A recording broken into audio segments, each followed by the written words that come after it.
Not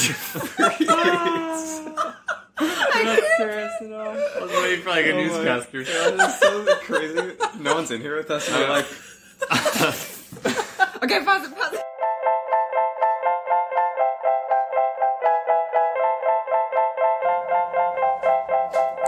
Welcome back to another episode of the Born Again podcast. I'm Katie. and I'm Joe.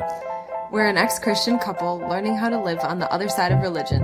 On this podcast, we'll talk about our journey, reasons we left the church, things we're going through now, and ways we've grown since. So today's episode is going to be a little different than our previous ones have been. But before we get into that, we first wanted to just say thank you so much to all of you who have signed up on our Patreon and who chose to support us through that. And as well as thanks for all of you who have reached out to us about the meetup we're having next week. Is it next week? It's soon. It is. It's in July. Yes, it is in July. If you don't know about the meetup and you're interested in coming and meeting us here in Brooklyn, you can do that. Go to our Instagram or our Patreon. We have, I think the latest post on there has details about what that's going to be like. And it's July 14th. It's July 14th. So we're so thankful for everybody for supporting us. Yeah. However you do. Yep. Okay, so like you said, this episode's going to be a little bit different, and that's because we have our first ever guests on the podcast, and it is our best friends, Sara and Phil. These two are the friends that we had mentioned previously when we met non-Christians for the first time who were exhibiting what we felt like were the gifts of the Spirit. So we met them a few years ago and have become best friends since, and our deconversion process was really aided by us being able to have a lot of conversations about this stuff with them, and their different perspectives. Yes, definitely. Yeah. So one of our favorite things we like to do with them is read the Bible and kind of poke fun at and laugh at the things we used to believe. We found that to be really healing. Yes, not only poke fun at, but also question. A question, yeah. I guess everything. It's mainly questioning, but it kind of comes off as poking fun because some of the stuff I used to believe was kind of ridiculous. Yeah. So anyways, this next conversation with them is kind of another example of many conversations we've had with them just together, but we get to invite you guys in to listen. Yep. All right, hope you like it.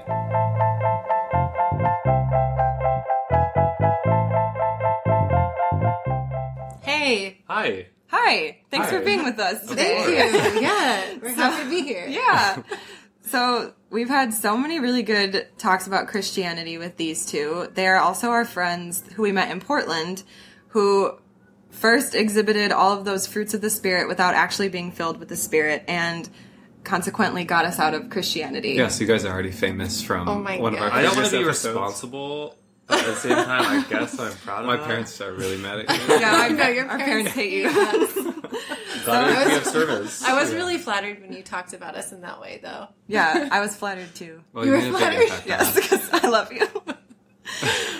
So today we're going to talk about Satan and the curse of mankind with these two. But before we do, I wanted you guys to give us a little bit of background about your involvement in Christianity. Sure. Phil, start? Yeah, I'll start. I grew up in Midwest America in Columbus, Ohio, which is a pretty conservative city, a conservative place. So I grew up regular non-denominational Christian, or was kind of lazy Christian. My memories of being younger were we went to church on Sunday. Eventually, I don't have any memories from preschool, but I was in a Christian preschool. And Oh, I didn't know that. Yeah. I didn't know that either until I saw photos. I just done that now, too.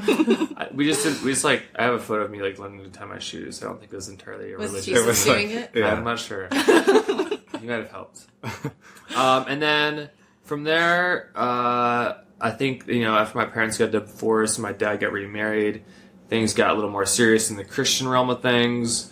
I was kind of encouraged / had to go to Young Life or youth group. Was that like a middle school? Yeah, I was in middle school. It was more for high schoolers, it seemed like, but I was the younger But you were in kid. middle school? I was in middle school, and I had to go with my stepsisters, who was 4 years older than me. And she went to Young Life and I guess had a lot of friends there. I didn't. And we had just moved to a new city. So it's already awkward meeting new people, but it's really awkward meeting new people in a church setting. It's like a recipe for And this disaster. is because your dad was a pastor. Not yet. Oh, He okay. became a pastor eventually. Okay. It's a long story, I guess.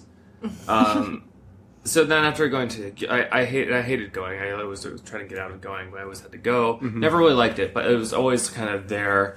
And in my head, my level of Christianity was kind of like a back burner threat kind of thing, where I was like, I don't really want to do this, but this seems like something I should do because I don't want to die the worst way. Yeah. And then, long story short, my dad eventually becomes a pastor after being a cop, and then things kick into higher gear in the house. I eventually move out, and it was when I was in the Army that I got kind of back into Christianity. I guess that seed had been planted, and it seemed like this is probably a good time to get serious about it. I don't know, looking back. How old were you in the Army? I was like 21, early 20s, 21 through like 25. Okay. Yeah. And there was like a 2-year stint in there where I kind of went back to it, started revisiting it, and got really deep into it to a point where I had messaged the guy who wrote Rick Warren, maybe? The Purpose-Driven Life. You messaged him? Yeah, I messaged his company, and I was like, hey, I'm in the Army. Yeah. I got a bunch of people, and I want to spread the word. I think your book's amazing. He sent me I might have actually purchased the book, so I sent him a message for sure. Yeah. But I got like huge shipments of this Purpose-Driven Life book. Yeah. And that became my like message, and I started going to the streets preaching. I was buying the fake dollars that had the like, do you know where you're going to die? Got the John 3:16 printer. I was leaving those as tips. I was stopping strangers. I was deep for a few years. Were you doing this in Iraq? No, it was when I was. Okay. It was when. I was like, No. that's not gonna work. I don't think you I was in a position to like leave a tip anywhere. Oh, okay. That's probably true. Yeah. Let alone leave a Bible tip, fake money. So I got pretty into it for a few years. In the evangelical need to tell people about this, because if I don't, I'm not doing it hard enough. Yeah. Kind of way. And then after those kind of 2 years, it just kind of fizzled out to a point where I guess I'm just optimistic about things, but I don't think we have an answer. Yeah. Yeah. All right. Cool. Yeah. Totally cool. That's great. And so then, Sarah, where are you? What's your background? So I grew up kind of casually Catholic, I think is how I like to put it. Went to church on Sundays, and I was baptized and went through the whole communion process.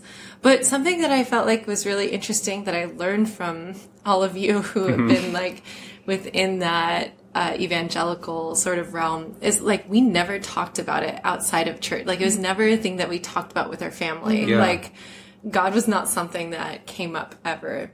So Not even like on Sundays, like after church and stuff? Did no, it was like we came home and just like my dad would play guitar and I'd go play outside or something. Huh. Like it was just never like we never had Bible study. Yeah, or more of a anything like tradition. that. Yeah, it was just more of like this ritual that we did, and I never ever even thought about it. Yeah. When I got into like middle school years, I had some friends who went to this church camp, and they had invited me to go, and because of that, like I started to go to their church, and it was a non-denominational sort of Christian evangelical, definitely with like the praising, hands in the air sort of thing. Singing like happy songs instead of just... Yeah, I like started to like just, I don't know, back then, like I just started to like dip my toes into it, and I went to this church camp, and it was like really fun at the time, but I think there was a point where I realized like, oh, this is not for me, because the pastors went up on stage, and there are these two people talking, and they're like, hey, how many of you here are related to us? And I was like, this is a weird thing to say. Yeah. And half the room raised their hand, and then I know. What does that I mean? know. And I was like, okay. And I didn't raise my hand, obviously. I was just there with a friend. Yeah. And then they were like, how many of you here are related to someone who raises their hand? And literally, like, the whole congregation raised their hand. And I was like, I'm in some sort of weird family cult right now. I figured that out when And you were then- like 12. It took me like And then- 28 years. And then, like, they went on to talk about how they were cousins. And I was like, I don't know what's happening. Okay. Like, these two married people who Something is fishy. who were speaking to the group, like, We're cousins. We're cousins. Yeah. And so, Yeah, I was family like, cult. I don't know what's going on here. And that was my last real, that was the last time I was like really in a church. Yeah. Was that, and I think I was Was maybe that camp? 13. Yeah, Wow. that was camp. That seems like so insightful, even though that sounds weird. The scenario you just described, but like for a 13-year-old to pick up on that and be like, well, that was kind of weird. Yeah, it was. it does seem like that. It was odd. I think I had ended up going to a few of like their church services with my friends after that, but it like just fizzled out, and I was uninterested. I was way more interested in like boys than Yeah. Jesus was a boy. Oh, That's a good point. Jesus was my boyfriend. Many people forget that. I didn't realize that was an option at the time. Yeah, I know. No one It told is. me that. Yeah, I did have to learn that I could date him. He was available.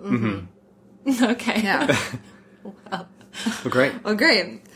So this is so fun because this is like what we talk about all the time with these guys. We talk about religion, and because I think we got out of it when we were friends with these two. Yeah. And it's just been like very much on our minds because I feel like every day we learn something new. Whoa, this is like so weird that we actually believe this. Yeah, and it's right. cool talking to Sarah, who didn't like grow up as deeply in religion. So I remember the first time you told me, I don't think that many Christians take the Bible as literally as you did. And I was like, that's not possible. That was Because kind of a surprise. if you're a Christian, you have to take the Bible literally, which I feel like brings us to the point of this podcast, which is reading from the Bible and how weird it is to read it and think I took this so literally. Well, that's like a perfect example of something I took literally, the creation story. I feel like we were young earth creationists. I mean, and didn't really like know much about it. Yeah. But that's like, that would be my default would be like, I think, God did create man just like out of nothing and then created woman from Adam's rib. And it was like a weird thing.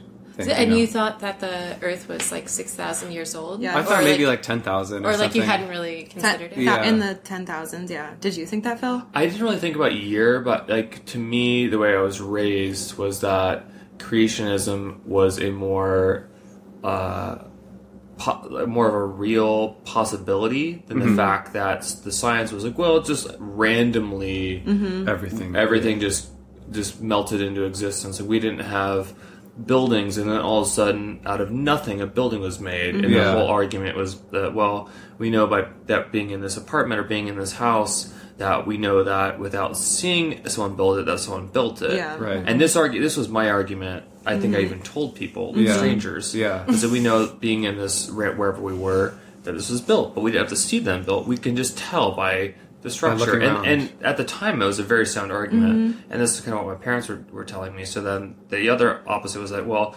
how are you to tell me that this soda can or this other object was built just from molecules bouncing into each other? Like, who knows what that means? And that made way more sense to me. That, obviously someone made something. Right. It makes more sense if someone made something. So creationism to me was kind of like, obviously. Yeah, right. Because the opposite side seems insane, but it was just that I had biased people telling me that. Yeah. And then now looking at that argument, it's like, oh, no, we know people build houses because I can look up videos on YouTube. I can walk down the street and see cranes building houses. Build houses. I know I can go to the store, you can buy materials. I can build a house. It won't be very good, but I can do it on my own. I can't build a universe. So now it's wild, but at the time it was a very sound argument for creationism in a way that was just like, oh, of course I believe that. Yeah. Yeah, I don't think I would assume there was a builder if I had no idea what a builder was before. Of course you wouldn't. Or a painter who painted a picture. If you have no concept of that, It was a strong argument. Why would for me you too? assume? I was like, what do you say to that? Yeah. Right. Yeah. And it seemed Boom. like I felt that way too. I remember like my family and I would kind of scoff at people when they would say that the Earth was 10 million years old or whatever. Be like, oh yeah, okay. Billions, Joe. Or like my dad. We still don't know much about evolution.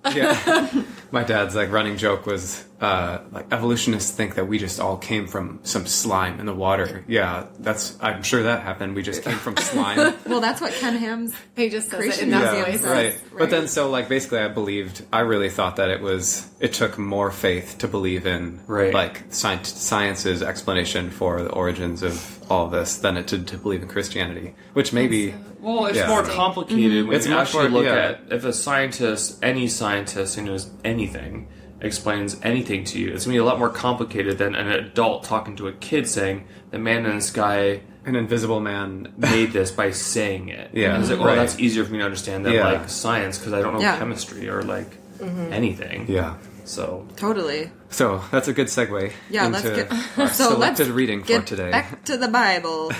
So we're not reading the creation story, but we're reading the story right after that. We're reading about the man and the woman sinning. So like the original sin, right? The original sin. Story of original So- sin. Mankind getting cursed. So you guys, okay, you guys believed like every single thing written in the Bible actually happened back when you were a Christian. Like it was all like history, basically. Yeah. Is that Yeah. what you're saying? Yeah.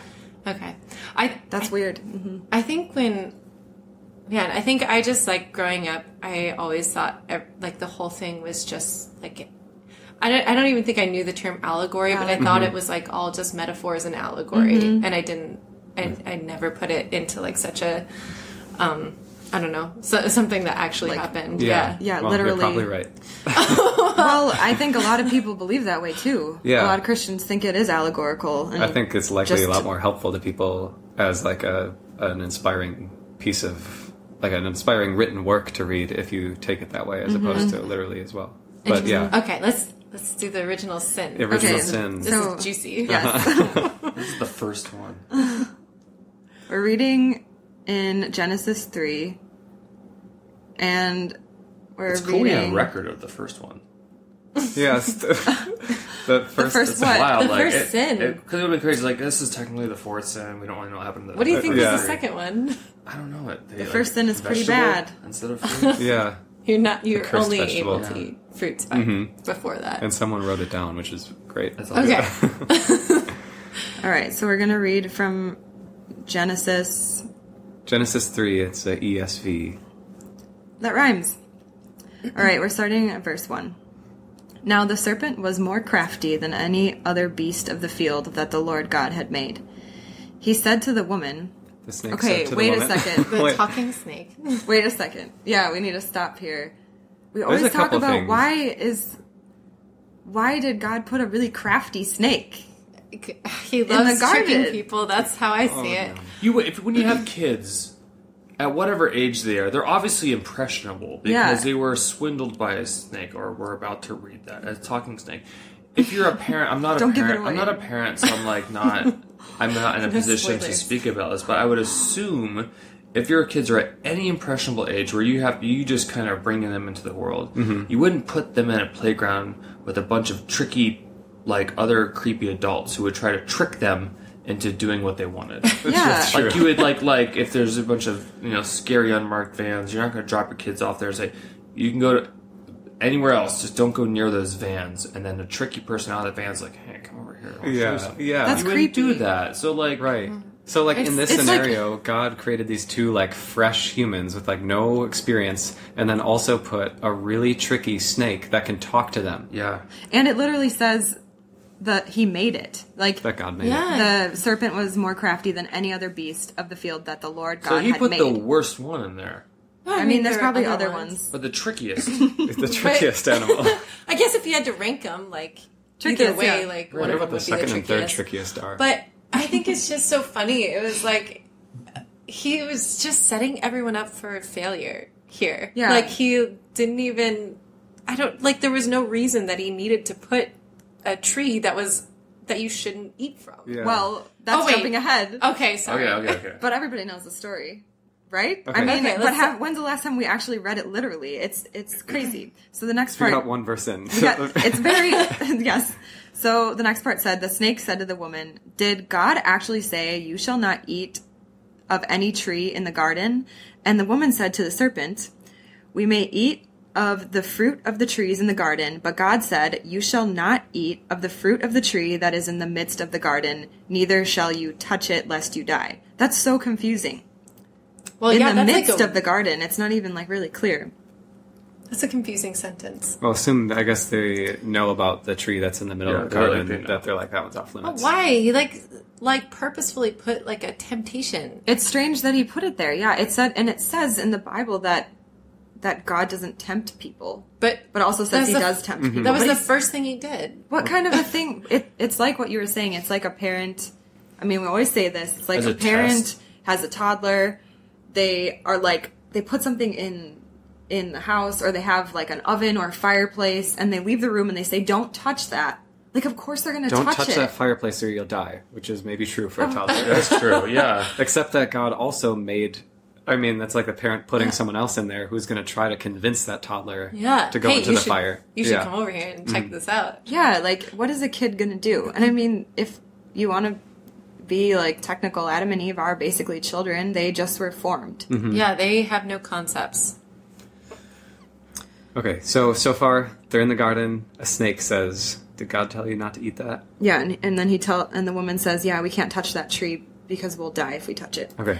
She says, for God knows that when you eat of it, your eyes will be opened, and you will be like God, knowing good and evil. The snake. Let's just hold I'm up sorry. right there. The snake said that? Yeah, the snake. Didn't he? Okay. So then the snake said to the woman, you will not surely die, for God knows that when you eat of it, your eyes will be opened, and you will be like God, knowing good and evil. That sounds So- pretty great. Yeah. So, like, that means they didn't know right and wrong before that. Right. So, like, they wouldn't understand that they shouldn't do something or that it is bad to do something. Maybe, Yeah. maybe If they don't heard God say understand. that, but they're like, they really understand. And what- also, I thought there wasn't death before this, too. Yeah, I don't Maybe know. that's why So, like, this how would death they was even- so scary. But, like, how would they even know the concept of death or the concept of, like, right and wrong? Or, like, I don't know how they know a lot of concepts. well, If there's yeah, a but, big- like, Yeah, if did there's a God big- make them like PhDs or like toddlers? they're so smart. Or what age are they? I don't know. I don't know. They're man and woman, so So, whatever. 13. 20, 30. What, Yeah, what I have age no are you, idea. a man or a woman? Depends what religion you are. Oh, it's a good Yeah. point. I think we get your license. Okay. 16 Drive a cool sounds car, good. yeah. Adam and Eve have just gotten their licenses. Okay, let's rewrite this into Yeah. like a cool version. That's what we need. All right, so the serpent's telling her that it's actually okay to eat from it. So she thinks about it again, and so it says, so when the woman saw that the tree was good for food, and that it was a delight to her the eyes, and that the tree was to be desired to make one wise, she took of its fruit and ate, and also gave some to her husband who was with her, and he ate. That seems so reasonable to me. If Yeah. I thought something was bad before, and then I learned something, or someone like talked to me, and they're like, "No, this is actually good. This will make you like wiser. It'll open your perspective." Yeah, I would be like, "Great, that sounds so reasonable. I'll try it." and you're so trusting because Yeah. you're Well, such a and new that, baby. yeah. Just Also, such a little it's baby. like the first person you talk to other than God. And he's Yeah. just like, hey, you're not going to die. Yeah. Listen, you're fine. And How would also, they know? they didn't die. That's true. She Yeah, she that's a didn't good die. point. So she's like, So oh, the this first works. thing he did was trick and lie to them. Well, so maybe So far, maybe yeah, that's he, what it sounds yeah, maybe he meant you would die, as in you wouldn't have everlasting life, Right. because they did Right. die eventually. Because you're sinning. But they Yeah. lived a long time, right? I know they had a good life. Another thing that I think is weird is that the serpent was telling her you'll be wise if you have it, and then she also looks at the tree and she says, once she saw that it would make one wise, she ate of the fruit. So that's implying that God has this tree and he doesn't want you to be wise. It's you know, wants I you never to be saw dumb. that Yeah. before. Like, God wants you to be dumb. It- He's like literally saying don't eat this tree because it will make you wise. Yeah, that's so bizarre to me. So backwards. Yeah. He's like, Isn't it the tree of knowledge or something Yeah. in the Yeah. garden? Like, I feel like it's weird. Like, God just wants you to stay like dumb. That's what it sounds You like. know? Yeah. just do whatever he says. Okay, keep reading. Okay. Then the eyes of both were opened, and they knew that they were naked, and they sewed fig leaves together and made themselves loincloths. And they heard the sound of the... I know. Okay. Okay, why, Just why keep did going. why Really Oh quick. my god. Like, that first thing you learn from the tree of knowledge is that nudity is bad. That's the first You're thing. by yourself. Like, why would you be self-conscious? I feel Yeah. like this was put in here so that, like, you could teach people, like, to wear clothes. Like at the time this was written in that culture, it was like shameful to Right, be naked, of so they added it course. into the creation Yeah. story. Because Yeah. they said it's the tree of knowledge of good and evil. So a fresh human who like doesn't know anything now learns that there are morals, and the very first thing they do is they feel I should cover my wiener. ashamed of their bodies. yeah. Oh my god. There's Body no way shaming. that's- yeah. It's Right strange away. that they feel ashamed of their bodies because First thing. God made them. Right. You know, Yeah, it like, doesn't why... make sense. Yeah. Things aren't adding up so far. So, they heard the sound of the Lord walking in the garden in the cool of the day, and the man and his wife hid themselves from the presence of the Lord God among the trees of the garden. But the Lord God called to the man and said, "Where are you?" And he said, "I heard the sound of you in the garden, and I was afraid because I was naked and hid myself." He said, "Who told you you were naked? Have you eaten from the tree of which I commanded you not to eat?" The man said, "The woman whom you gave to me, she gave me the fruit of the tree, and I ate." Then the Lord God... Such a tattletale. Yeah. It seems... Throws his wife under the bus Yeah, immediately. totally throws his wife under the Yeah. bus. He was... Worst couple. And in the... It was her. Yeah. He was standing next to her because it says that, like, Eve, like, saw the fruit and saw it was good. He was right and there. And she gave it to her husband who was with her. Yeah. So he could have, like, listened to the snake and been like, shut up. Like, you know, I'm Yeah. not doing that. He could have led her. Right. He was right. Maybe he wasn't. So maybe Adam, like... Adam just seems like, I feel like I imagine him standing next to her and just watching like a bee go by and not like understanding anything. He was distracted by like a squirrel or a bee or something. Yeah. Okay, so he tattletales on his wife, and then the Lord says to the woman, "What is this that you have done?" The woman said, "The serpent deceived me, and I ate." So then she blames it on the serpent. All right, and so right away, That's pretty before fair. anything else, I mean... I don't even think there is anything else, but God, like, immediately goes into the curses. He just is like, curse, curse, curse. He just freaks out. Yeah. So the Lord God said to the serpent, "Because you have done this, cursed are you above all livestock and above all beasts of the field. On your belly you shall go, and dust you shall eat all the days of your life. I will put enmity between you and the woman, and between your offspring and her offspring. He shall bruise your head, and you shall bruise his heel." I think there where they're talking about Jesus. Yeah. What? I don't know. You'd never get that from that unless you would like study the Bible forever. Okay. Just as it says, it sounds like God is just really mad at the snake that he made. Yeah, he made this snake, and he's super mad at him. But go ahead. Yeah. But if he like knows everything, past, present, future, sort of thing, wouldn't he like knew all this was going to happen? Like, I don't it's understand so how weird. A This is perfect the God biggest created his question. perfect creation, and he like messed up immediately, and now he has to curse a snake. Why didn't he just start over? Why didn't he just like? Well, he waited until the flood to start. I over. know, but like That way it's he like could- there was only 2 at that point. He's Yeah. like, maybe I shouldn't have put that tree in there. Yeah. Like then restart. You Yeah. know, like just Yeah, it control, alt-delete. it seems like he could just easily like be like, okay, wash them away really quick and then Right. pop up 2 new ones. Exactly. You think he did So that easy? so many times before? Maybe he did. Maybe And I'm he's sick just of like, it. I can't. This was like his 600th try. Regardless so of what happens, tired. I'm keeping them. Yeah. He's like, we'll figure it Dang out. it. I promise. All right, so he curses the snake. Then he curses the woman. He says to her, "I will surely multiply your pain in childbearing. In pain you shall bring forth children. Your desire shall be contrary to your husband, but he shall rule over you." I feel like, what kind of curse is that? Why? Also, like, what is? It seems like those such an things don't overreaction. even relate. Yeah. Also, Where did the She part ate a about- piece of fruit, man? Yeah. Like, That talking snake convinced her Yeah. to do. I feel like if I was in the woods and a snake came up and told me to do something, I'd do I might whatever it consider it. You would instantly. 100%. you do it right away. I would definitely consider it. Because I'd probably think the snake was God. That's a good And point. be like, lead me. Yeah, right. All right, sure. Eat that fruit, okay. Yeah. When's the last time we saw a talking snake? Okay, I mean- second of all, he says he curses woman. This, like, hasn't happened. Your desires shall be contrary to your husband, and he shall rule over you. It happens in Christianity. I guess that's true. He shall rule I'm gonna say, over I feel like our he's the- desires are pretty much in line, and I don't feel like I rule over you. No. Same, I don't know. That's Do you because guys we- rule over each other? He does. It Yes. depends. Oh, yeah, of course. Who eats more fruit? Some days it's me. Some days it's him. Guilty as So maybe, charged. I wonder if that curse, like, didn't last as long. Like, wore Maybe. off eventually. Or is he? Maybe it is- wore off do when you we wore think? off Do you think religion. it's like he's just mad and he's just like, you're grounded forever?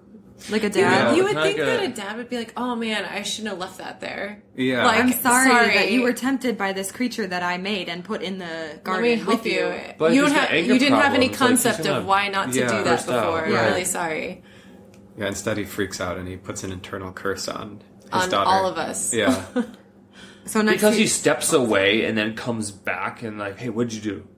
Knowing that he already knows Who what ate they this? did. Yeah. Like a dog. That takes It was a like dump. his food in the fridge. He's so mad. Yeah. That's what it That's actually only my was. tree. I need more knowledge. I'm sorry if you're a newly deconverted Christian. We don't mean to sound too blasphemous.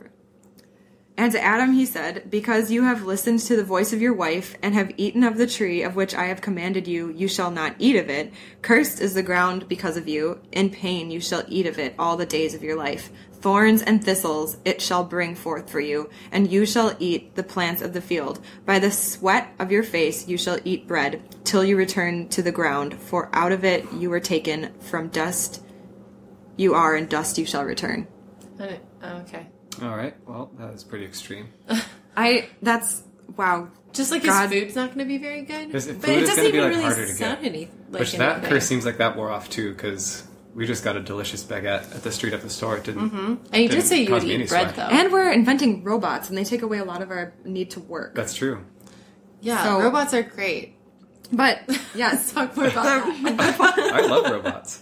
it's just the tone of this. 3 curses, and I mean, I guess I was adding a little bit of emotion, but, like, it's so mean. It's, like we said before, why is God creating this world and, like, then immediately cursing them? Yeah, It's just like, what's the point of making it? Why didn't he just start over, like you said?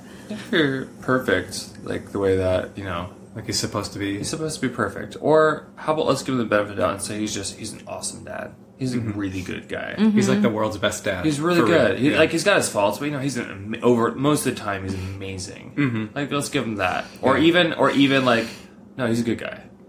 Okay, yeah, that level. Like, he kind of messes up sometimes. He's a pretty good guy. Like, let's give him that. To say that when your kids, I think, because there's no other record in the Bible of anyone coming before Adam and Eve, that they would be the first humans, first male and female. And the first time they mess up, instead of being like, hey, like, let's talk about this. Like, why did you do that? Like, Yeah. I'm just curious because, like, I created you and I love you and I want to better our relationship. Yeah. And to do that, like, why did you do that? Like, I told you not to. Like, this is why it's not good for you. This is why I tell you these things, because some things are dangerous. This was a weird metaphorical test. And, instead of that, he's just like, I'm going to kill you. Yeah. Like, now, like, gonna curse you forever and give you a terrible life. Instead of just being like a conversational, open-minded human, it's just straight to punishment. Yeah. Where as a human, you don't learn anything from that other than like, this guy hates me. There's And no you're scared opportunity of to him. learn. and it creates an immediate fear of now if I do anything wrong, I'm gonna be punished Yeah. so hardcore. Couldn't he have even given them like a one-time punishment instead of like, was like, an he eternal knew he curse was on testing all of them. his creation for the rest of time? No, it was like the first thing that went wrong. He's mean. Plus, didn't he know when he was creating them that exact scenario was going to play out? Yeah. Well, I had that question even as a Christian, and it didn't shake my faith. But I was like, why couldn't God have started over if he knew Adam and Eve was going to fail? And I asked, like, my parents that are pastors, and I don't remember the response because probably it was just unsatisfying. Just like, why would he put the snake in the garden? Has anyone else thought of this? Like, who's a Christian? Like, how do they compensate for it? Well, I feel Yeah. like a lot of Christians don't take this story Don't bring that it literally, down. I mean, maybe they take it as like a really loose metaphor for how the actual creation was. But even so, as a metaphor, it's kind of so confusing. Why did and, we like, take doesn't it make so any sense. literally? I don't know. How could we have taken With it the so metaphor, literally? the metaphor, I guess, would be that God created people, and God also created temptations for the people to fall into, and then gave people free will, and it was giving people a choice between temptations or Him. I guess That's what a lot of Christians yeah. say. Right. Like, he just, like, immediately throws you into this life where it's You gotta figure like, it out. But it goes You just have back to to figure it like out. it goes back to God being omniscient. Like, if He knows everything, then you don't have free will. I mean, I think there's a lot of Yeah, people who that's debate about that, but confusing. it's Yeah, just that like, is difficult. yeah, if God knew what was going to happen, like, then that's going to happen, and you don't really And have it's free not will. You're actually just free kind will. of like living out according to what He already saw. Yeah. I don't know. Maybe we Just don't this know what the movie in plan his is. head. Yeah. It's just It's very unsatisfying. yeah. It gets a little bit worse, too, because I forgot there's this last part here. And it says, the man called his wife's name Eve because she was the mother of all the living. And the Lord God made for Adam and for his wife garments of skins and clothed them. Then the Lord God said, behold, the man has become like one of us in knowing good and evil. Now, lest he reach out his hand and take also of the tree of life and eat and live forever. So So, So wait, God is scared that he's, man like, is insecure? becoming God. That's a weird sentence to me because as a person reading it who's not Christian anymore, it seems like God is insecure. yeah. It also He's like, seems man's getting a little too smart now. It also seems like there's some other gods he's hanging out with. Is It it does supposed kinda to seem be like the Trinity? I'm sure it's supposed to be the Trinity. Which is other gods, if you think about That it. that doesn't make any sense to me because I thought it was all him, just different versions of him. Sarah, God's a mystery. You Oh can't my understand. gosh, you guys. This is so Sarah, don't frustrating. ask that question. It's a Okay, well, mystery. either way, does God have like other god friends? Like, I feel like I want to talk about that. I feel like none of the Maybe you should other ask gods him. would want to be his friend because he's so mean. like, is he like a species of god that there's Maybe. like a bunch of them and they're all creating universes? Yeah. Someone. He's like a That's- mini god, and there's like toy gods. And he's like kind of a shitty one. Yeah. Like he gets like C+. Oh my gosh. His universe didn't pan out. This was his Had to school start project. over a few times. Yeah. It kind of sounds like whoever wrote this was just scared of hippies. They didn't want these naked hippies running through the field eating wild shrooms that made them smarter. Oh my gosh. He's like, so They really hey, here's foresaw the here's 1970s. here's They the saw it coming. here's the rule, guys. Like, I know you got your rock music and everything, but wear some clothes. Come on, you hippies. Don't eat that stuff over there. If you Uh-huh. do, you'll die. Exactly. Oh my god.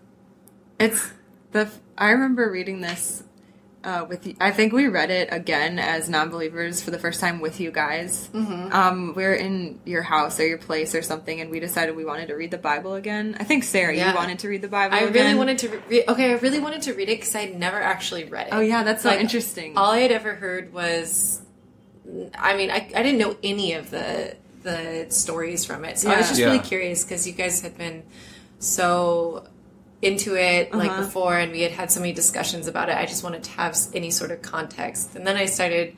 I was like, let's start at the beginning. Yeah, I was like, this is so short. I really thought Genesis, like the whole like story of creation story, I thought it was going to be super long. Yeah. It was like Yeah. a couple paragraphs. Yeah. And I was like, this is what everything's based on? Yeah. Right. I know. When you Couldn't first said believe that it. to me, I couldn't believe it either. I'd never noticed that before. And Yeah. I never noticed how weird, like, this part was, the part about the curse.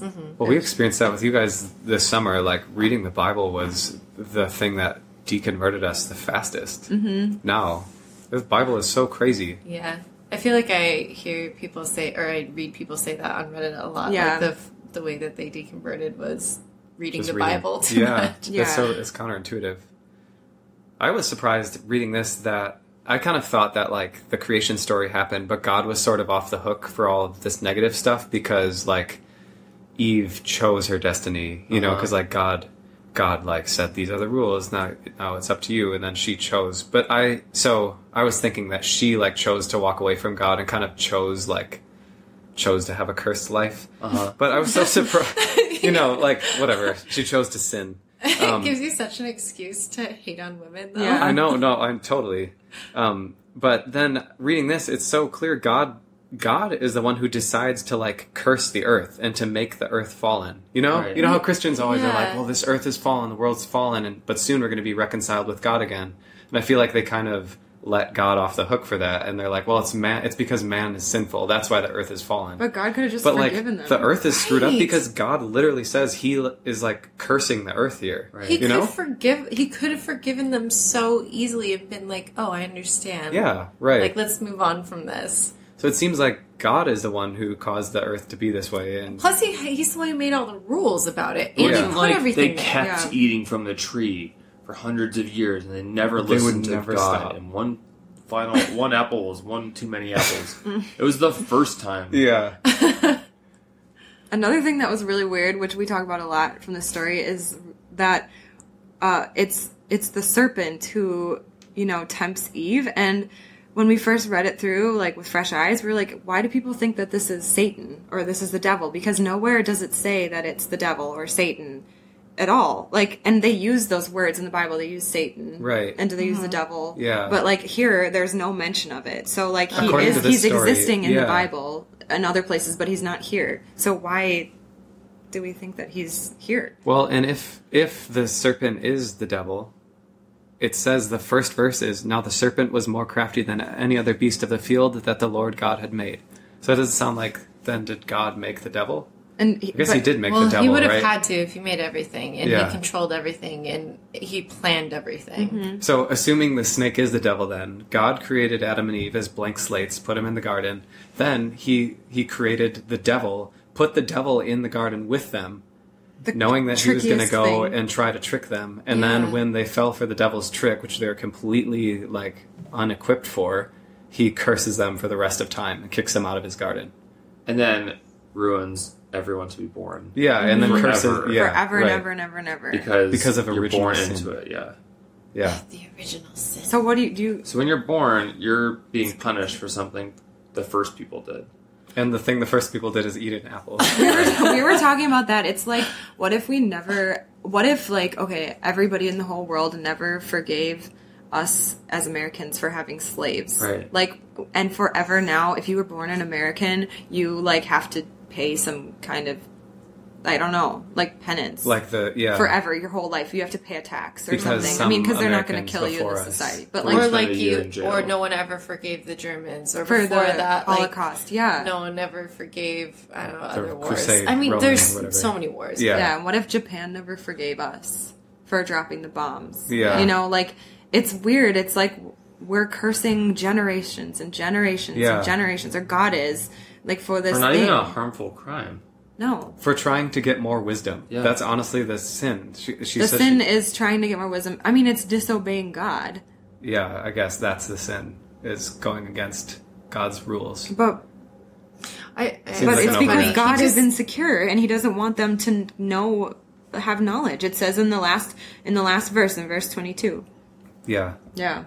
That's weird. It's really weird. It makes God seem insecure. It was a weird picture of God reading it through. He seems like he has a lot of human emotions, like not like when people describe God, they're like he's a mystery, and you don't know what he's really thinking and why he does the things he does, but it's so clear that he's having like regular human emotions. He's just insecure and jealous. Yeah. So imagine you're a person who'd never read the Bible before ever. You start at page 1 and read 3 chapters. Mm-hmm. What do you think about God? Well, that's then? Sarah. That was me That's you, last literally, summer, yeah. and I thought he was so mean. Like, it seemed like he just tricked him immediately, and that he set him up for failure. And it was, I don't know, I think we had talked so much about it that I was ready to, like, kind of look at it in such a critical way anyway. But, like, it seemed like just so, I don't know, it just seems like a way to, like, make sure people are following rules. Like, making, rules are so important. Mm-hmm. And we're about to, like, lay out a ton of them after this, basically. Mm-hmm. Yeah. So if you break any of those other ones, some bad things going to happen. Right. How much more of a beautiful story would it have been had this book started the same way, and God was like, you know what? It's okay. I forgive you. Like that was Oh my what gosh. I'd be like, well, okay, start off on a good note. If Like, it came down, if it came down it was with, the like, first thing everyone talks about is how Yeah. loving you are, and you forgave these 2 first people because obviously you should have. Yeah. But that's awesome. But it starts off on the opposite note of like, oh, he didn't. Okay, that hasn't worked. Totally. Yeah. If he was like, I forgive you. There are consequences to your actions, but I forgive you and I still love you. Instead As a of that, he's like, parent would. get out of here right now. You curse for the rest of your life. So mad, so angry. Another perspective we're seeing here is that in this story that's laid out, the serpent seems to me like he's almost more of the good guy than God is. So what he's trying to convince Eve to do is to gain more knowledge, to gain more wisdom, right? And so he's almost in a certain way, he's like offering her like a wider perspective. Like, hey, I know God said not to eat that apple or you'll die, but listen, you're not going to die. You're just going to have way more wisdom and knowledge. Mm-hmm. To me, that seems great. God is I want to keep you dumb. Yeah, I think that's just hard for a Christian to see, because obviously the worst thing in the world you could do is disobey God. You know, they don't ever see the perspective of... But what if God's wrong? I know. Well, God's not wrong, Joe. Or what if, everyone has this preconceived notion that God is good just because he is God, but what if he's an evil God and he just is telling everyone that he's good and that he's loving when everything he's doing is not. Especially the first thing you do in the book that you wrote. Yeah. Yeah. in all of your history. What are you just not going to question? When you're born? This sounds exactly like our childhood. Like Phil, Katie and Phil, like we grew up in a totally Christian environment with Christian parents who like did everything they could to protect us from learning certain things about the world. And in their mind, they're doing that for their own sake, out of love for us. Yeah. But like now, I can see how like I wish I would have had a wider perspective. I wish I would have been able to explore other things and had like more wisdom about knowledge. the world. You know, it's the same. I guess I can see where like Christian parenting patterns come from if we're basing it on God. That's exactly what this sounds like in the beginning of the Bible. It just seems like if you're scared, you're easier to control. Yeah. And I think that's been shown throughout history. That, like, the best way to control people is to keep them through scared. fear. Yeah. Yeah. Well, this seems to me so much like it's just written from a human. The way they describe the author of this book, who's unknown, but it's, of course, a man or woman. A man. Likely a man. Yeah. Just describes what he thinks God is, which in his mind, God acts exactly like a normal person would act. Like, getting upset and feeling insecure that his, like, underlings are getting as powerful as him. And vengeance. And vengeance, and you're like, and you have to right your wrongs. Right. Like, things that have been wrong. If you've been wronged, like, you deserve something. Yeah. Yeah. You deserve to be righted. Well, let's talk about some other places in the Bible where the devil comes up. Because assuming the snake in the beginning of the Bible is the devil, to me, he doesn't seem like a bad guy. Well, so far he doesn't seem that bad. He doesn't seem so bad, at least. Seems curious. He's like the cool uncle who's like... It's like, hey, it's not really that bad. Like, they're just trying to scare you. Yeah. He was created to tempt. Like, he had no choice. Yeah. Like your cool uncle who, like, gives you a beer when you're, like, 13 or something. Like, try this. Hey, just, I know like, you're take not a sip. supposed to, but take a sip. It's not that bad. Yeah. And then you think it's gross. That is interesting, because the first time I thought about how...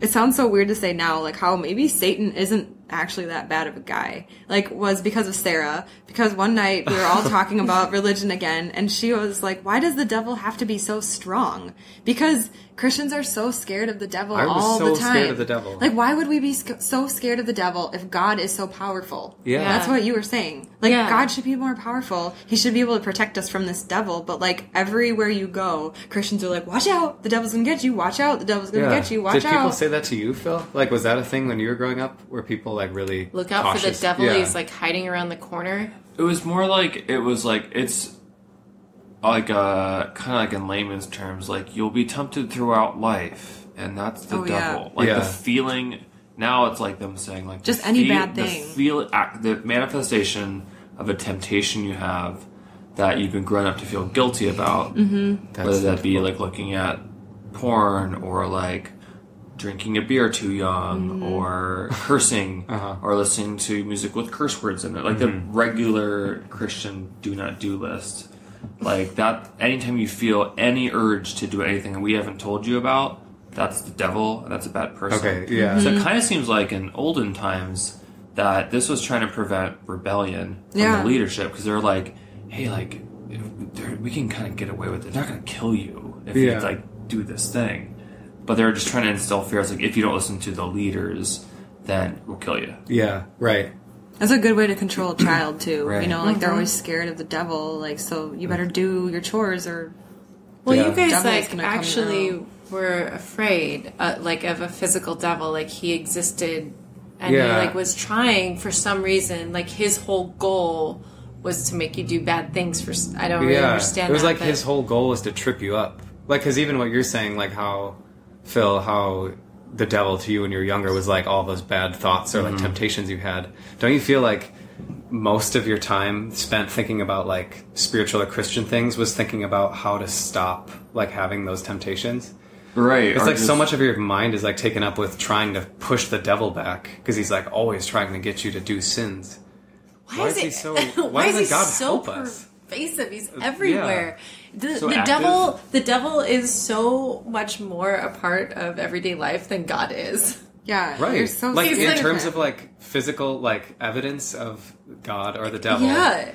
If Christians are right, then there's so much more evidence of the devil every single day, because I have temptations to do sins every day. I don't have anything from God ever. That's true. Yes, he's like always everywhere. And he like always has the best ideas. So too. He always wants you to like have fun and to like Explore new ideas. And Take learn. risks. Learn things. So, yeah, like that was... Go outside your comfort zone. Yeah. That's weird because when we were thinking about it, we're like, why do we believe in all of that? And why do we think that, like, the devil is so strong? And why are we constantly scared of him? Yeah. And we were with you guys and we were looking up verses about, why are we so scared of the devil? And it was, like, kind of unsatisfying. We didn't find much about it. We didn't find where he was doing bad things in the Bible, like where he was like physically tempting people besides Jesus, but it wasn't like he was trying to get Jesus to kill other people. Yeah, let's or talk about that temptation of Jesus. Yeah. It was just like drinks. You can make bread and eat it, right? Or like drink some water. Which is like you're thirsty. kind of funny right now. That's you like just go to someone like- who's fasting and you're like, hey, if you're God, like turn those rocks into bread. You're probably pretty hungry, right? It doesn't seem like that like crazy of a thing to I know. tempt someone to do. It's not the same temptations that we're experiencing, which are like tempting you to like push a kid in school or tempting you to steal There's no something from the incentive for store. him to do it because he's God Yeah. and made the person who's tempting him. Mm-hmm. But even if he was human, he's aware that Yeah. he's the savior. So there's nothing in it for him to do the thing because it's not a true temptation. Yeah, right. Yeah, It's just like someone really like, odd. I bet you can't do this, and he's like, I was like, I'm Jesus. Like, It's like, that's not just that. get out of here. The devil just kind of Also, seems that was like a one line. I know. Wasn't it? It was like almost nothing. Yeah. When you go back and look at that part, it's like super short, and it just seems kind of like the devil doesn't seem like he's that malicious. He just seems like he's asking God some questions that we ask him, like, kind of practical. God, if you're really God, can Prove you just give me a yourself, right? sign? Yeah. Like I saw it like that. Like what? It seems like Satan was just basically asking for a sign that It's he's like- really God. It's like imagine that Satan had the mind of people like us who were like questioning things. We didn't trust God implicitly. Mm-hmm. He's like, God, if you're God, then jump off that cliff. You can fly, right? If you're God, then you can. Right. Are we the devil? Yes. Okay. Oh no. that's- Oh no. Well, it's so. But okay, but honestly, like he doesn't seem that bad. And I know we might be jumping ahead on things, but like, how many people did the devil kill? Did he kill anyone? How many? Well, I'm sure he did, but it's like, what's funny is that that's not recorded in the Bible as much as how many people God killed. Yeah, I can't think of anyone off the top of my head that the devil killed in the Bible, but God killed like millions That's what I of mean. people in the Bible. Like, that's one And of the babies. commandments too, is thou shalt not kill. yeah, And God doesn't keep any of his own commandments, No. which Yeah. is like pretty frustrating. right, totally. Like he's like, I'm God, I'm just gonna kill whenever I want, or I'm gonna tell you to kill people. Which is not a good way to lead. You want to lead by example. Yeah, He You have literally rules. kills everyone in Noah's Ark because they didn't worship him. Not except Noah and that's his ark. another thing that I just can't get over is that why does he need so much worship? Like, what is he getting out of that? I don't understand. Like that he either. like Yeah, if he's all he's powerful, so needy that he God. needs us to worship him or Yeah. what? Well, again, it's like it seems obvious that a human made up this idea of God to be exactly like how a human would feel, to like want praise. and Yeah. want Like it's like adoration. someone Like a whose king. friend was a king and he didn't get to be a king, so Yes. I'll write a book about what I want. so jealous of his Yeah, king, so his king, king friend. friend. His king friend. All my friends gonna be kings. Yeah, so I don't know. God's not looking too good so far. and the Satan doesn't have that much recorded on him, like about him doing like bad things, like tricking people or killing people. We have like a couple of verses about how we need to watch out for him. The one that everybody likes to quote is in 1 Peter 5:8, and it says, "Stay alert, watch out for your great enemy, the devil, prowls around like a roaring lion looking for someone to devour." But, it literally, this is what the Christians are saying, so Right. when I read that, I was like, well, this isn't an account of what the devil did. It's like what someone's telling you to watch out for this person. But like, what if the people who were writing it were wrong? Yeah, right. Yeah, I want to got read the it Devil's wrong. Bible. I want to see the Joe, Devil's that's perspective. too far. That's for another podcast. Okay. I feel like that could be interpreted as like where they're like watch out for the devil because everything's just an interpretation. Yeah. It could be like really beautiful advice of like watch out for like your temptations to like not be true to yourself. Yeah. Or watch out for like people who try to lead you astray from your own true path of like, Like, Yeah, what if it was like that? And it's We like, could write such a beautiful Bible. I'm just like, yeah, hey, like let's go throw a bunch of curveballs, but you gotta stay true to who you are. I mean, a lot of people try to bring you down in this world because the world's hard. I'm God, and I made it a little tough for you, but you'll get through it. Oh. Just watch out for that devil guy. Oh no! Why do we have to watch out for him? I don't know. Why is he put so him there. strong, Sarah? Why is the devil so strong? Well, I think that's... So the other Doesn't make any sense. main example of the devil in the Bible is in Job, Oh yeah. right? Where God actually talks to the devil a bunch. So God and the devil are just like hanging out, buddying around, and saying Coffee like... shop. They're just like at a coffee shop. No, so what is the thing? So they're hanging out and they're saying... It's kind of a wager on Job's life. life. Right? Yeah. Because God thinks that Job will always stay true to God, right? And the devil thinks that... Okay, so should I won't. read some of this? Maybe. They're talking about like one person. Yeah, one guy, poor guy, Job, that they are just like testing on. Job is like the most pious guy, right? Like he's God's number Super one devout. fan, and he's like doing well too. How many He people has, are like, alive at this point? Is there like 10? I don't know. No, there's There's a lot. Why is it just him? Job is important, Phil. But we were reading this because when you look up how many times is Satan referenced in the Bible, it's like there's tons of times, and it's like most of them are concentrated in the book of Job. And I was like, oh, that's interesting. I forgot that God was having a conversation with Satan, and so we went to go read it, and it's actually it doesn't so much show that Satan isn't evil, but what it does show again is that God is more evil. Right. Is a dick. Yeah, basically. Yeah. Okay, Sarah, you should read some. One day the members of the heavenly court came to present themselves before the Lord, and the accuser, Satan, came with them. Where have you come from? Said the Lord, asked Satan. Satan answered the Lord, I have been patrolling the earth, watching everything that's going on. Wait, so are they like just riding around together, hanging out? It says Satan the seems members of heavenly court. I don't know what that means. It's I mean, I think it's supposed to be like angels. It says guess so. sons of God, I think, in the footnotes. Okay. Yeah, So well, that's weird. They're having brunch. Right. So they're just up there like hanging out, and Satan's there too for God some and reason. God and the angels, and And then Satan. Satan. Yeah. And then the Lord asked Satan, have you noticed my servant Job? He is the finest man in all the earth. He is blameless, a man of complete integrity. He fears God and stays away from evil. Why does God need people to fear God? That's that fear thing. It's Right. like it's just like what Phil was saying about how if it was written from a king's perspective, because kings like want the fear, because it's not just fear, it's also respect. It's like so much respect that you're afraid. No, what? But I feel like people say that and are like excited about it. Like, oh, the fear of God, Yeah. you know, and it's like I think maybe like a Southern thing. Like it's people like- love the fear of God. Yeah. And I the just Bible like a thing. good God fear and folk Right, sort of yeah. thing. And why are you so proud of that? Yeah. Like that's, It's like if how- God is good, why should you fear him? Yeah. And if God is love, why should you fear him? Uh-huh. I just don't understand that. Like why it has to be such like authority. Yeah. Yeah, such like power. It's another time when the Bible takes a word and then they decide what it means. Yeah. Yeah, I guess so. I also love how when these are written and there's quotations, as if God literally said it.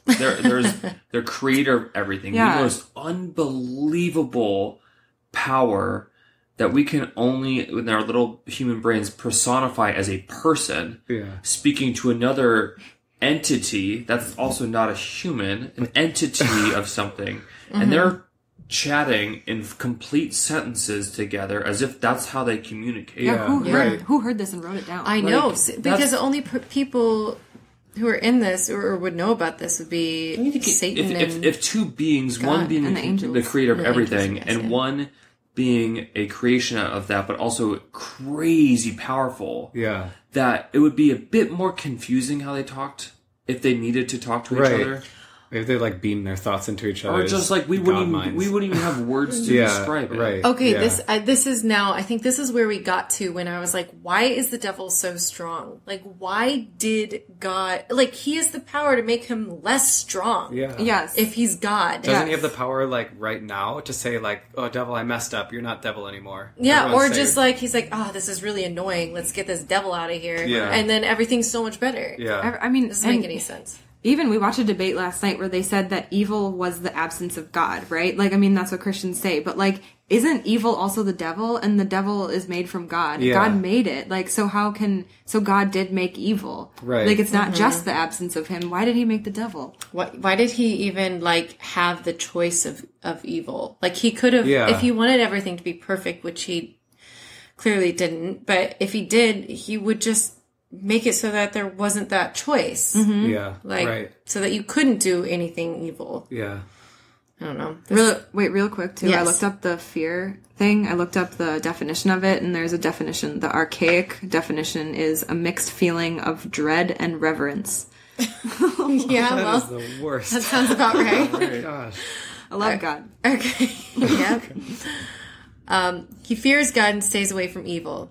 Satan replied to the Lord, "Yes, but Job has good reason to fear God. You have always put a wall of protection around him and his home and his property. You have made him prosper in everything he does. Look how rich he is. But reach out and take away everything he has, and he will surely curse you to your face." Okay. And God's like, all right, I need to prove myself to you. Yeah, Challenge literally- accepted. Yeah, what in Literally, the the next line is, "All right, Oh my God. you may test him," What in the the world? Lord said to Satan. "Do whatever you want with everything he possesses, but don't harm him physically." So Satan left the Lord's presence. But like, That's this it? Satan is like literally tempting God in a different way Yeah, here. he He's like, absolutely so is. like, if you take away everything Job has, will he still love you? And God's like, okay, you're on. Yeah. You know what I mean? You're He on. tempted God into this, sucks. like, He's debt making- on a man's He's life. playing with us. He's playing playing with with us. us. That's Yeah. like so weird. When you see God in that light, like reading it through like this, I don't know, just that God's like just playing with us. We're just his playthings. He's like testing how long we'll love him for because he thinks that like Job will, no matter what happens. Yeah, so he takes his most devoted person who loves him the most and he lets sticks the devil on him. Yeah, like go ahead, Satan. You can do whatever you want. And Don't that's hurt supposed to be him. But God is supposed to be the most loving creator of all time, of That's anyone. so opposite. Yeah. It just That's seems like they're insane. setting it up for whoever wrote this to all the people that they rule over to be like, hey, if we like burn down your village and take all of your shit, like you still gotta be happy. and that's Yeah. God's plan for you. You still should. It's just worship like God. it's just like a cover all. Let's Yeah. cover all the base. What are the things we do? We rape people. We like have slaves. We're gonna burn down villages and kill nations of people. Yeah. And if we take everything from you, at least you got God to Yeah. look forward to. That's Yeah. what- this kind of seems I know. like. That's what it's for. That's what it's in the Bible for. My dad said that he uses this book a lot because he feels like God did this to him. He feels like he's Job. That's so sad. And that's why, and he's like, but Job still loved him and God was happy. Right. That's so I'm gonna do that. And I was like, I was thinking about that. I'm like, this is so twisted. Like, why, like, if you zoom out, just zoom out. Sure, I understand that this is like it shows that God sometimes will do these things to you, even if you're the most devoted servant, but you should still worship him. But like, zoom out. Do you think that God is loving?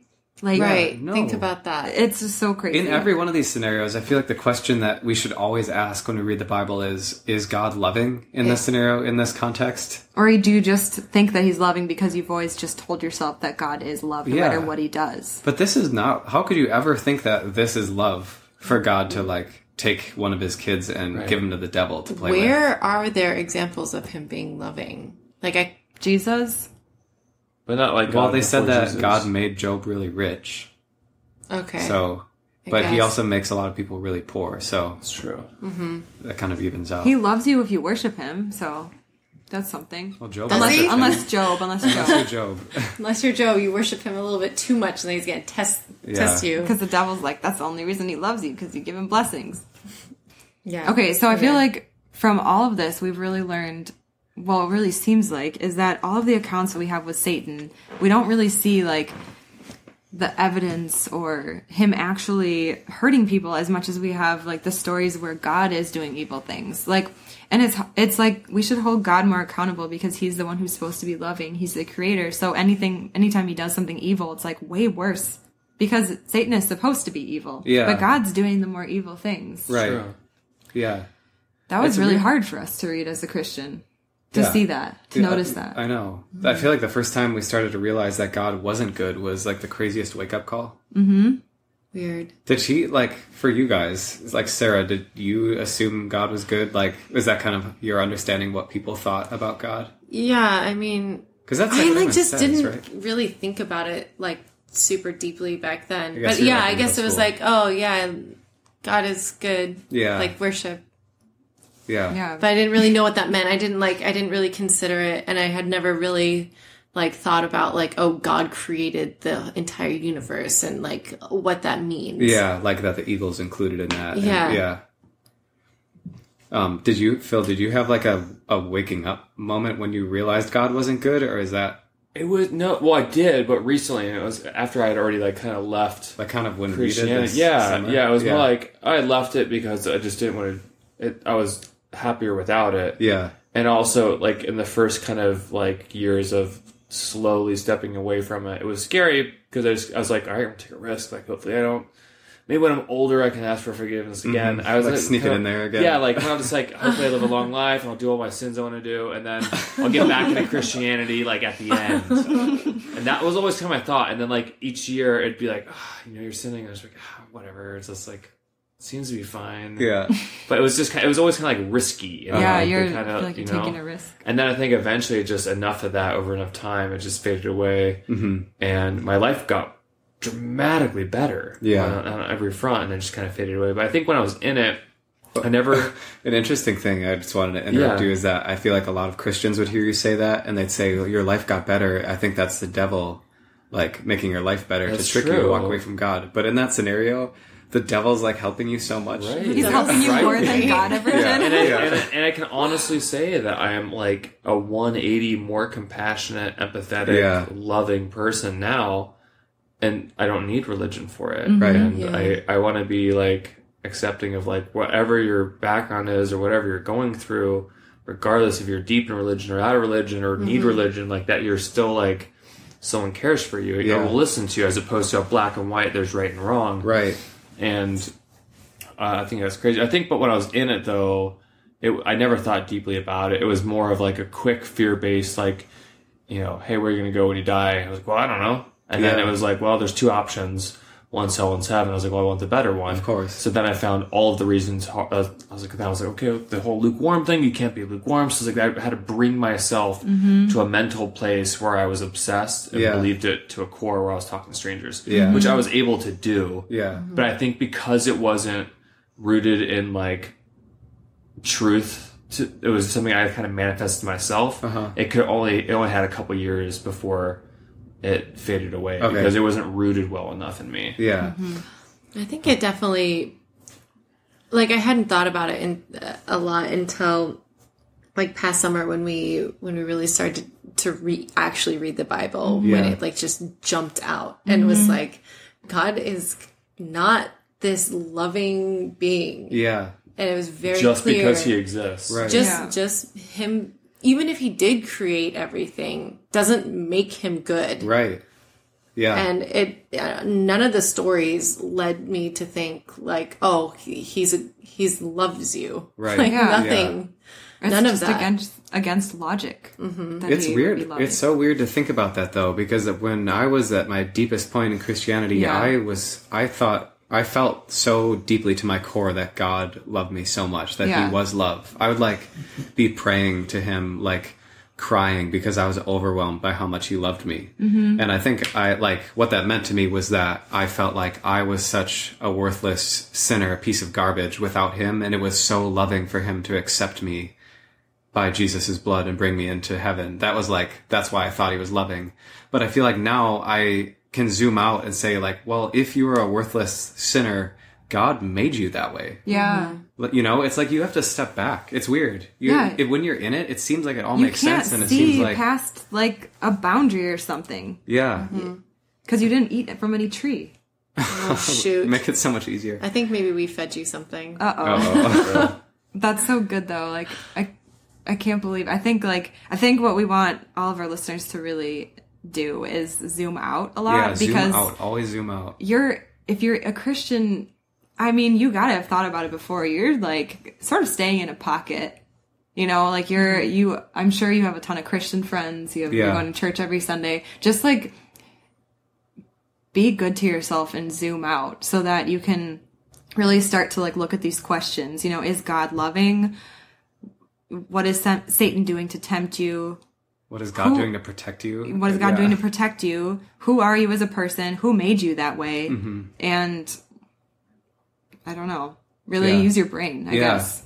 I think we're all in our own bubbles in some way. We put ourselves in them. And I admit I'm in a bubble with the four of you guys. We have certain ideas that I'm sure our perspectives aren't as open to certain things as other things. But I feel like I'm aware of that and like trying to be as open as possible. Well, and not live our lives by it and not tell it to other people on threat of death. Yeah. We don't have the answers necessarily, but you know, I feel like it's definitely not the Bible answer. And I think it's okay to say, like, you don't know. Yeah.